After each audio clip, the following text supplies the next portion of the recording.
Hi friend, स्वागत है आपका सत्येंद्र ITI की डिजिटल लर्निंग क्लास में। मैं दिनेश कुमार आज आप सबों के लिए लेकर आए हैं सेकेंड ईयर का एक नया चैप्टर डीसी मोटर। जैसा कि आप लोगों ने सत्येंद्र ITI के डिजिटल लर्निंग क्लास पर फर्स्ट ईयर के सभी चैप्टर्स को पढ़ चुके हैं, तो आज से हम लोग स्टार्ट कर रहे हैं सेकेंड ईयर के चैप्टर्स को, जिसमें से सबसे पहला चैप्टर हमने लाया है डीसी मोटर। तो आप सब डीसी मोटर के बारे में आज जानेंगे और डीसी मोटर में कौन कौन से भाग होते हैं, मोटर किसे कहते हैं, कौन से सिद्धांत पे कार्य करते हैं और संरचना कैसी होती है और मौलिक आवश्यकताएं कौन कौन सी होते हैं डीसी मोटर में। इन सभी चीजों पर आज हम लोग डिटेल से जानेंगे। तो सबसे पहले तो हम लोग जानेंगे अभी कि मोटर किसे कहते हैं। सबसे पहले हम लोग को क्या जानना है, पहला पॉइंट है मोटर। तो हम लोगों को जानना क्या है, मोटर किसे कहते हैं। तो आप सबको पता होगा कि जनरेटर किसे कहते हैं। आप जनरेटर का डेफिनेशन देते हैं कि यांत्रिक ऊर्जा को विद्युत ऊर्जा में रूपांतरित करने वाले उपकरण को जनरेटर कहते हैं।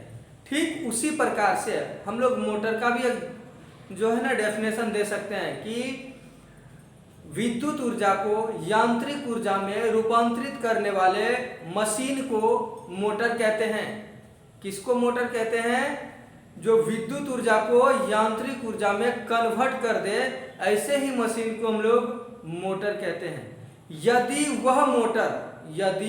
वह मशीन डीसी सप्लाई स्रोत से चलती है तो डीसी मोटर, और यदि वह मशीन एसी सप्लाई स्रोत से चलती है तो एसी मोटर कहलाती है। मतलब मोटर और जनरेटर का डेफिनेशन बस थोड़ा सा फर्क है। वो क्या करते हैं, यांत्रिक ऊर्जा को विद्युत ऊर्जा में कन्वर्ट करते हैं, और मोटर क्या करते हैं, विद्युत ऊर्जा को यांत्रिक ऊर्जा में कन्वर्ट करते हैं। तो ऐसे हम लोग मोटर कहने लगते हैं। अब मोटर की आती है सिद्धांत कि मोटर की सिद्धांत क्या है। दूसरा पॉइंट है हमारा मोटर का सिद्धांत। सबसे पहले हम जानेंगे कि मोटर किस सिद्धांत पर कार्य करते हैं। तो मोटर जो है वो विद्युत चुंबकीय खिंचाव के सिद्धांत पर कार्य करते हैं। कई बार ये क्वेश्चन पूछे जा चुके हैं कि डीसी मोटर किस सिद्धांत पर कार्य करते हैं। तो आपको 100% आंसर दे देना है कि डीसी मोटर जो कार्य करते हैं वह विद्युत चुंबकीय खिंचाव के सिद्धांत पर कार्य करते हैं। किस पर कार्य करते हैं? विद्युत चुंबकीय खिंचाव के सिद्धांत पर कार्य करते हैं। इस सिद्धांत के अनुसार जब किसी आप मोटर में देखेंगे तो मोटर में आपको जो है फील्ड पोल मिलेगा, और फील्ड पोल के बीच एक आर्मेचर मिलेगा डीसी मोटर में। और एसी मोटर है तो उसको हम लोग रोटर कहते हैं।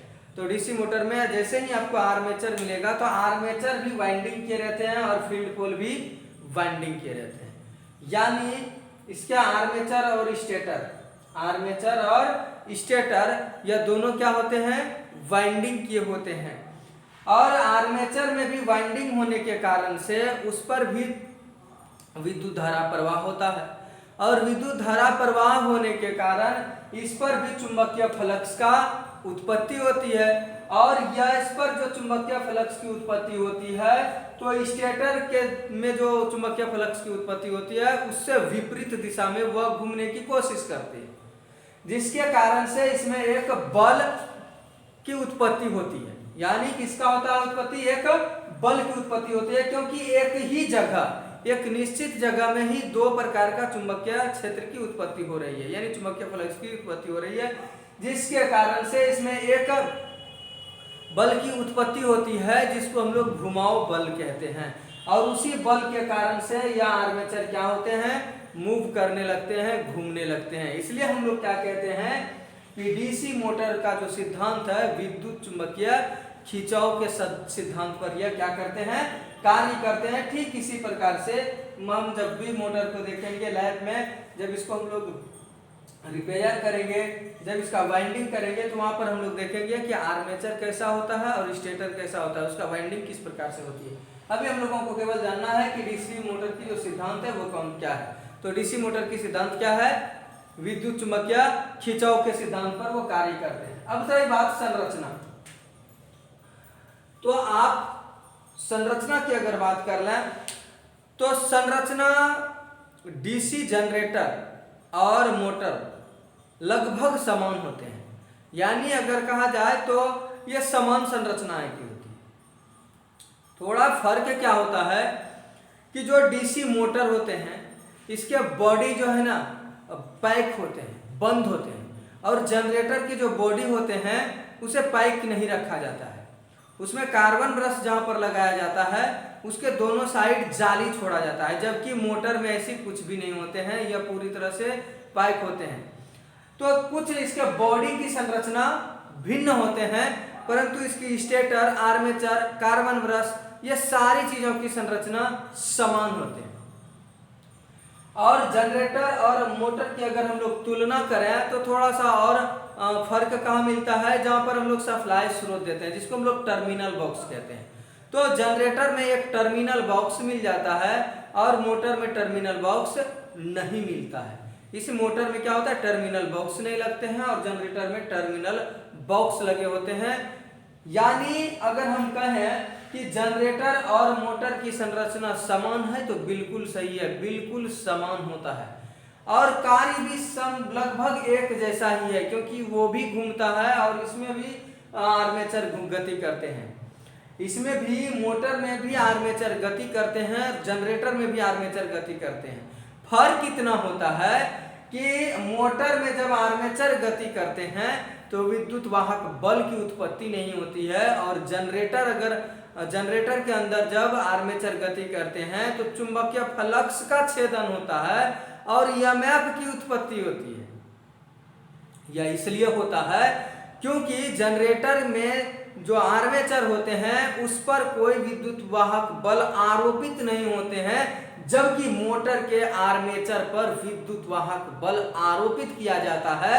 इसलिए मोटर में कभी भी ईएमएफ की उत्पत्ति नहीं हो सकती है। लेकिन अगर आप देखें तो डीसी मोटर जो भी होते हैं, अगर उसे आप जनरेटर की भांति प्रयोग में लाना चाहते हैं तो ला सकते हैं, एकदम जनरेटर के भांति आप प्रयोग में ला सकते हैं, यदि डीसी मोटर के शाफ्ट को दूसरे मशीन से या दूसरे मोटर से कनेक्ट कर दिया जाए और घुमाया जाए तो डीसी मोटर जनरेटर के भांति कार्य करना आरंभ कर देता है। यह भी विद्युत वाहक बल की उत्पत्ति करने में सक्षम होता है। इसलिए हम लोग कहते हैं कि डीसी जनरेटर और डीसी मोटर की संरचना लगभग समान होती है, यानी एक शब्दों में बोले तो समान ही होती है। अब डीसी मोटर की मौलिक आवश्यकताएं, अगर हम एक डीसी मोटर की कल्पना करते हैं, उसे बनाने की सोचते हैं कि डीसी मोटर को हम कैसे बनाएंगे, और अगर बनाएंगे तो कौन कौन सी चीजों की आवश्यकता होगी, कौन कौन से उपकरण की जरूरत होगी, तो हम लोगों को जानना चाहिए। उसी को जानने के लिए एक हमने टॉपिक दिया है, डीसी मोटर की मौलिक आवश्यकताएं। तो डीसी मोटर को बनाने के लिए निम्न चीजों की आवश्यकता होती है। सबसे पहला चुंबकीय क्षेत्र होना चाहिए। क्या होना चाहिए? चुंबकीय क्षेत्र होना चाहिए। तो सबसे पहला हम लोगों को एक डीसी मोटर बनाने के लिए क्या चाहिए? चुंबकीय क्षेत्र, मतलब एक बॉडी होना चाहिए, उस पर पोल्स लगे होने चाहिए, यानी स्टेटर्स लगे होने चाहिए जिस पर हम वाइंडिंग कर पाए, तभी तो चुंबकीय क्षेत्र बनेगा। ऐसा हमको होना चाहिए। दूसरा कहता है एक आर्मेचर होना चाहिए। जब आर्मेचर होगा तभी तो हम इस पर करंट को छोड़ पाएंगे, फ्लो कर पाएंगे। तो दूसरा क्या है? आर्मेचर भी होना चाहिए। तीसरा कम्यूटेटर और ब्रश होना चाहिए, क्योंकि आप भी कई बार जनरेटर को या मोटर को देखे होंगे बारीकी से, तो उसमें कार्बन ब्रश लगे होते हैं जिसके माध्यम से हम लोग क्या करते हैं, कम्यूटेटर पर क्या करते हैं, करंट को छोड़ते हैं, मतलब करंट को फ्लो कराते हैं।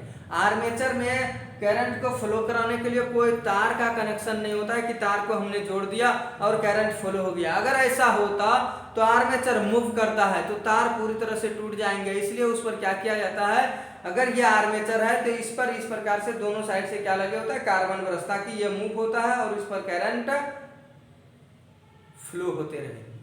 मतलब आर्मेचर चाहिए और कार्बन ब्रश चाहिए और कम्यूटेटर चाहिए, मतलब कम्यूटेटर भी चाहिए और कार्बन ब्रश, ब्रश होल्डर आदि चाहिए ताकि हम इस पर क्या कर सकें, करंट फ्लो कर सकते हैं।